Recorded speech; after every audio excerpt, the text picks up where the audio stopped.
కొన్ని చోట్ల కూటమి ధర్మానికి భిన్నంగా వెళ్లడంతో శ్రేణుల్లో అసహనం ఉందని చెప్పారు. దీనిపై శ్రీ పవన్ కళ్యాణ్ గారు స్పందిస్తూ ఈ అంశాలు నా దృష్టికి వచ్చాయి. పార్టీ శ్రేణుల అభిప్రాయాలను తప్పనిసరిగా పరిగణలోకి తీసుకుంటాం. రాజకీయంగా వారిని బలోపేతం చేసే విధంగా ముందుకెళ్దాం. రాజకీయంగా వారికి మెరుగైన అవకాశాలు కల్పిద్దామన్నారు. ఈ సమావేశంలో నాదెండ్ల మనోహర్ వీళ్ళందరూ పాల్గొన్నారంటూ కూడా అంశానికి సంబంధించి కొద్దిసేపటి క్రితం జనసేన ట్వీట్ చేస్తుంది. అసలు ఏం జరుగుతుంది, ఎందుకు అంటే ఈసారి కూటమి ఉంటుందా, లోకల్ బాడీ ఎలక్షన్స్కి కూటమి ఉంటుందా, లేకపోతే ఎవరి దారి వారిదేనా? అసలు ఇంతకీ పవన్ దారి ఇది మాట్లాడుకుందాం. పూర్తి సమాచారం అందించేందుకు ఏపీ ఇన్పుట్ ఎడిటర్ కృష్ణమోహన్ సిద్ధంగా ఉన్నారు. కృష్ణమోహన్, పవన్ క్లియర్గా చెప్తూ ఉన్నారు, ఈసారి అంటే ఆ 21 సీట్స్ పరిమితం కేవలం ఆ సార్వత్రిక ఎన్నికలకే, ఈ స్థానిక ఎన్నికలకు వర్తించదు అనేది ఇటు పవన్ కళ్యాణ్ చెప్తున్నమాట. సో ఇటు జనసేన వ్యూహం ఏంటి? డెఫినెట్ గా పవన్ కళ్యాణ్ కొంత స్టైల్ ఆఫ్ ఫంక్షన్ స్పీడ్ గా మార్చారు. ఆయన మొన్నటి నుంచి మనం గతంలో కూడా మాట్లాడుతున్నాం. ఈసారి గ్రామీణ ప్రాంతాలు లేకపోతే జనసేనని ఏపీలో బలపరిచేందుకు గ్రౌండ్ లెవెల్లో కొంత వర్కౌట్ చేస్తున్నారు అనేది చాలా క్లియర్ గా మనకి అర్థమవుతుంది. ఎమ్మెల్యేలు కూడా పదే అదే చెప్తాను. నేపథ్యం నిన్న ఆయన అసెంబ్లీ దగ్గరికి వచ్చి ఎమ్మెల్యేలతో కూడా మాట్లాడే ప్రయత్నం చేశారు. ఎమ్మెల్యే మీటింగ్ దాదాపుగా ఒక గంట సేపు జరిగింది. కీలక నేతలందరూ కూడా అక్కడ ఉన్నప్పుడు ఆయన ఒకటే అన్నట్టు చెప్పారు. 2024 ఫార్ములా ఏదైతే కొత్తగా ఉన్న ఫార్ములా ఈసారి లోకల్ బాడీ ఎన్నికలకు వర్కౌట్ కాదు, మీరు ఎక్కడ బలం ఉంటే అక్కడ పోటీ చేయాల్సిందే అని చెప్పిన పరిస్థితి అయితే మనకు కనబడుతుంది. ఏదైతే 2024లో 21 సీట్ల ఒప్పందం అప్పుడున్న పరిస్థితులను బట్టి అప్పుడు మనం ఓటు చేయకూడదు అని నిర్ణయించుకున్నాం కాబట్టి అప్పుడు కూటమితో ఉండాలని ఒక నిర్ణయానికి వచ్చాం. కానీ ఇప్పుడు పరిస్థితులు పూర్తిగా మారాయి కాబట్టి జనసేన ప్రాంతాల్లో జనసేనకి సంబంధించిన సీట్లు, జనసేనకి సంబంధించిన గెలుపులు, వీటన్నిటిలో కూడా మనం కొంత స్పీడ్ గా రియాక్ట్ కావాల్సిన పరిస్థితులు ఉన్నాయి అనేది ఆయన గట్టిగా చెప్తున్నారు. స్థానిక పరిస్థితులను బట్టి జనసేన పోటీ డిసైడ్ చేస్తుంది అనేది చాలా క్లియర్ గా చెప్తున్న పరిస్థితి.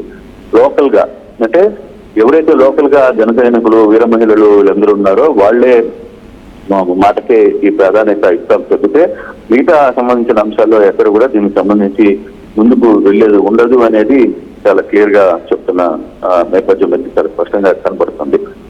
అంటే ఇప్పటికి దీనికి సంబంధించి కూడా దాదాపుగా 9 మందిని ఒక టీమ్ ని ఏర్పాటు చేసింది. అంటే ఎవరైతే జన సైనికులు, వీర మహిళలు ఆత్మగౌరవాన్ని నిలబెట్టేందుకు ఎన్నికల్లో సిద్ధం కావాలి అనేది పవన్ కళ్యాణ్ గట్టిగా మాట్లాడుతున్న పరిస్థితి. స్థానిక పరిస్థితులు అనుగుణంగా జనసేన పోటీ ఉంటుంది. జనసేనకు తగిన స్థానాలని గుర్తించి అంటే ఏ స్థానాలు గుర్తించి ఎక్కడెక్కడ మేయర్ స్థానాల, మున్సిపల్ కార్పొరేషన్స్ లేకపోతే జెడ్పీ చైర్మన్ వీటన్నిటి మీద కూడా గుర్తించి నాకు నివేదిక ఇవ్వాలని కూడా లోకల్ గా ఉన్న అంటే స్థానిక అప్పుడు ఉన్న ఎమ్మెల్యేలతో క్లియర్ గా చెప్పిన స్థానిక ఎన్నికల విధి విధానాల రూపకల్పనకు 11 మందితో అంటే 9 నుంచి 11 మందితో ఒక ప్రత్యేక కమిటీని కూడా ఏర్పాటు చేస్తున్నారు ఆయన. అంటే ఈ 11 మంది డిసైడ్ చేస్తారు ఎక్కడెక్కడ పోటీ చేయాలి, ఎవరెవరు ఉన్నారు, ఎక్కడి నుంచి చేయాలి, ఏ పరిస్థితులు ఉంటాయి, ఏ పరిస్థితులు ఉండవు, ఏ ప్రాంతాల్లో వ్యవహారం నడుస్తుంది అనే దాని మీద కొంత ఈ కమిటీ అయితే ఉండాలి అనేది చాలా క్లియర్ గా మాట్లాడుతున్న పరిస్థితి స్పష్టంగా కనపడుతుంది. ఎమ్మెల్యేలు అలాగే సీనియర్ నేతలతో కూడా కీలకంగా మీరు వ్యవహరించండి, ఈ బాధ్యతను పూర్తిగా తీసుకోండి, క్షేత్రస్థాయిలో జనసేన శ్రేణుల అభిప్రాయాల్ని ఎప్పటికప్పుడు తెలుసుకుని ప్రయత్నం చేయండి.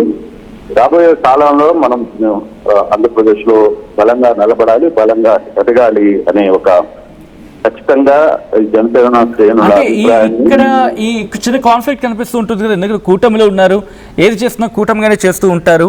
సో స్థానిక సంస్థల ఎన్నికల్లో కూడా కూటమి ధర్మం అనేది ఉంటుందా, లేకపోతే స్థానిక సంస్థల ఎన్నికలకి ఎటువంటి డిస్కషన్ లేకుండా ఎవరి డెసిషన్ వాళ్ళు తీసుకుని వెళ్లే సందర్భమే కనిపిస్తుంది? ఒకవేళ అదే జరిగితే కనుక కూటమిలో బహుశా చీలికొచ్చింది అనే ఒక అంశం ప్రజలకు వెళ్ళే అవకాశం ఉంటుందిగా. అంటే ఆ విషయంలో ఇక్కడ పెద్ద ఇష్యూస్ కనపడడం లేదు. ఎందుకంటే కూటమిలో చీలిక అనే చాలా పెద్ద వర్డ్ అది.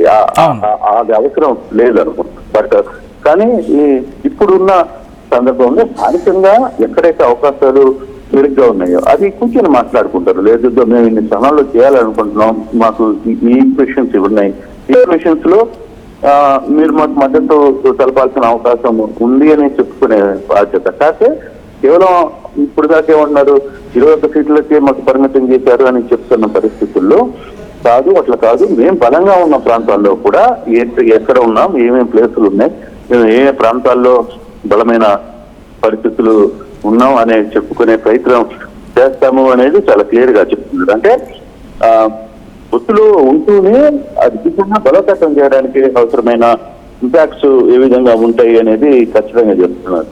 అంటే 2021 స్థానిక ఎన్నికల్లో అప్పట్లోనే జనసేన చాలా ధైర్యంగా లోకల్ బాడీ ఎన్నికల్లో పోటీ చేసిన పరిస్థితి మనం చూసాం. కానీ ఇప్పుడు పవర్లో ఉన్నాం కదా, ఇంకా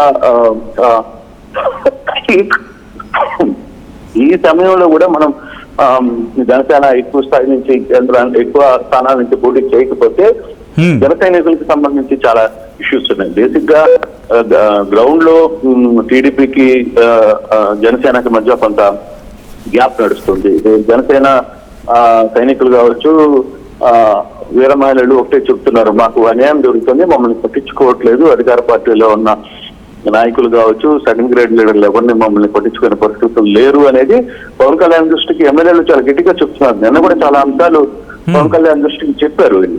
నాకు ఇటువంటి సమస్యలు ఉన్నాయి గ్రౌండ్ లో అన్నప్పుడు, లేదు మీరు మా దగ్గర బలంగా ఉన్న ప్రాంతాలు ఏవైతే ఉన్నాయో వాటిలో ఖచ్చితంగా పోటీ చేయాల్సిందే అని చెప్పి ఆయన చెప్తున్నారు. కాబట్టి దీని మీద కూటమి పెద్దలు వీళ్ళు కూర్చుంటారు. బహుశా కూర్చొని దీన్ని ఏ విధంగా సాల్వ్ చేయాలి, ఏ ప్రాంతాల్లో ఎలా మూవ్ కావాలి అనే అంశం మీద ముందుకు వెళ్తారనేది చాలా స్పష్టంగా కనపడుతుంది. సత్యం.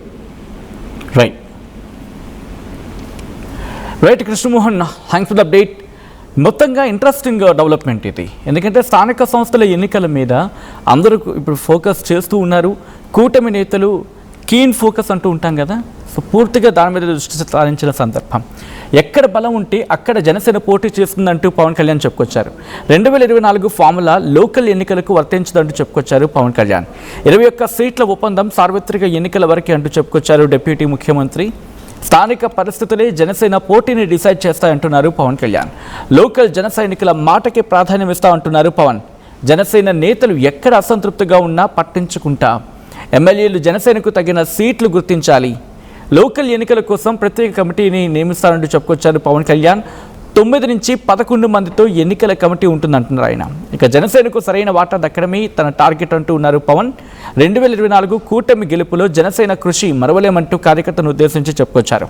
పాత పోరాట స్ఫూర్తితో మళ్లీ ఎన్నికలకు రెడీ కావాలి అంటూ క్యాడర్లో జోష్ నింపే ప్రయత్నం చేశారు పవన్.